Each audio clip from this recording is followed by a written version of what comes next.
गाय की सेल्फी। सिद्धांतपुर नामक गांव में सितम्मा नाम की एक बूढ़ी औरत रहती थी। कोरोना के कारण उसके बेटे और बहू की मृत्यु हो जाती है। तब से अपनी पोती निधि का पालन बड़े ही प्यार से कर रही थी। निधि भी अपनी दादी की हर बात मानते हुए समय पर उसकी सहायता करती थी। उस घर में सितम्मा और निधि के साथ साथ गौरी नाम की एक गाय भी थी। वह गाय गर्भवती थी, इससे कुछ आमदनी नहीं मिलती थी। सितम्मा अपने बुढ़ापे के कारण और निधि तो बच्ची होने के कारण ज्यादा काम नहीं कर पाते, इसीलिए उनका घर बड़ी मुश्किल से चलता था। कितना भी मुश्किल हो, सितम्मा और निधि गौरी का बहुत ध्यान रखती थी। एक दिन निधि को बहुत तेज बुखार आने से सितम्मा डर जाती है। फिर पड़ोस के गांव के पास हॉस्पिटल ले जाने के लिए निकलती है। इस तरह मजबूरी में गौरी को अकेला छोड़कर जाना पड़ता है। रास्ते में बिजली गिरने और बादलों की गरजने की आवाज शुरू हो जाती है। तेज बारिश होने वाली होती है। उस आवाज से डरकर निधि एकदम से अपनी दादी को कस के पकड़ लेती है। डरो मत मेरी बच्ची, मैं हूं ना। दादी माँ, इन आवाजों से मुझे इतना डर लगा है, तो बेचारी गौरी तो घर पर अकेली है, कितना डर रही होगी। चलो हम तुरंत घर वापस चलते हैं।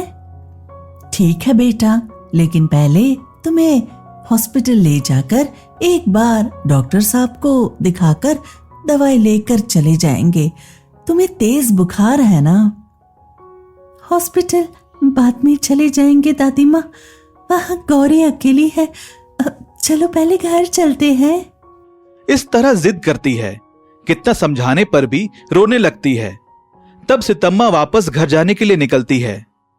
रास्ते में एक व्यक्ति सितम्मा के पास आकर कहता है, अरे दादी माँ, आप कहां चले गए थे?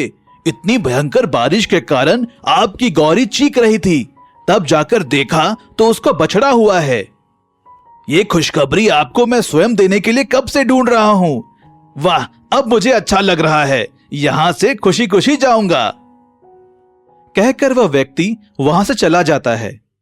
यह बात सुनकर निधि और सितम्मा बहुत खुश होकर भागे चले जाते हैं। उनके घर पहुंचने तक वहां पर दो लड़के अपने सेलफोन में खींची हुई फोटोज को देखते रहते हैं। निधि और सितम्मा बहुत डर जाते हैं।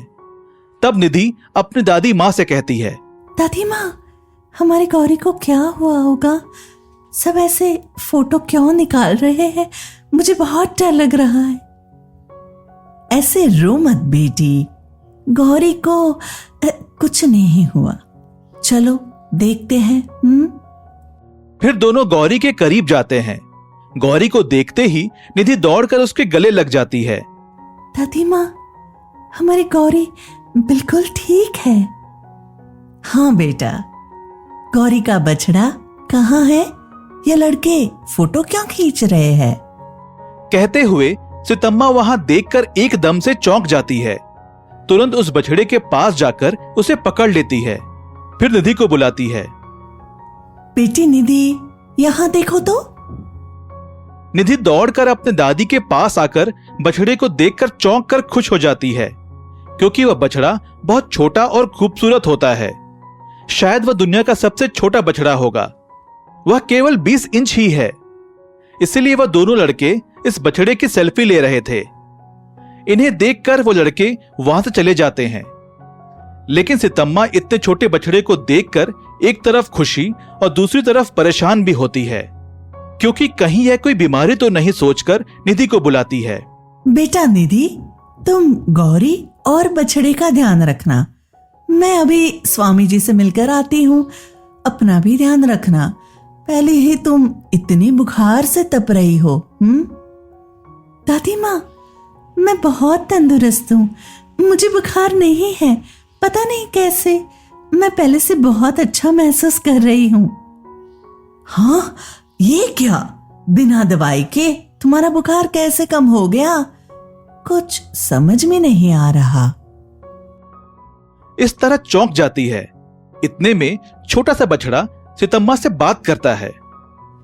सितम्मा, परेशान मत हो, सच में निधि पहले से ज्यादा अब तंदुरुस्त है। इस छोटे से बछड़े की बातें सुनकर चितम्मा और निधि हैरान हो जाते हैं। वाह गौरी, तुम्हारा बछड़ा हमसे बात कर रहा है। कहकर खुश हो जाती है, लेकिन चितम्मा अंदर ही अंदर डरती हुई उस बछड़े से कहती है, मुझे पहले ही लगा था। बताओ, तुम भूत हो या प्रेत, और हमारे गौरी के पेट में कहां से आए? मैं मायावी गाय हूँ। आज से तुम्हारे सारे कष्ट दूर हो जाएंगे और तुम निधि को अच्छा पढ़ा लिखा कर उसका देखभाल कर सकती हो। आज से मेरी माँ गौरी, निधि और आप हम सब एक परिवार हैं। इस तरह वह बछड़ा चितम्मा को जमींदार बना देता है। बड़ा सा बंगला, कार और निधि के लिए महंगे कपड़े सब लेकर आता है। इस तरह उनका जीवन बदल जाता है। फिर गांव के सब लोग जादुई गाय को अपना भाग्य समझकर उसके साथ सेल्फी लेते रहते हैं, तो सबके साथ अच्छा ही होता है। फिर चितम्मा निधि और गौरी के साथ और छोटे से बछड़े के साथ भी सेल्फी लेते रहते हैं।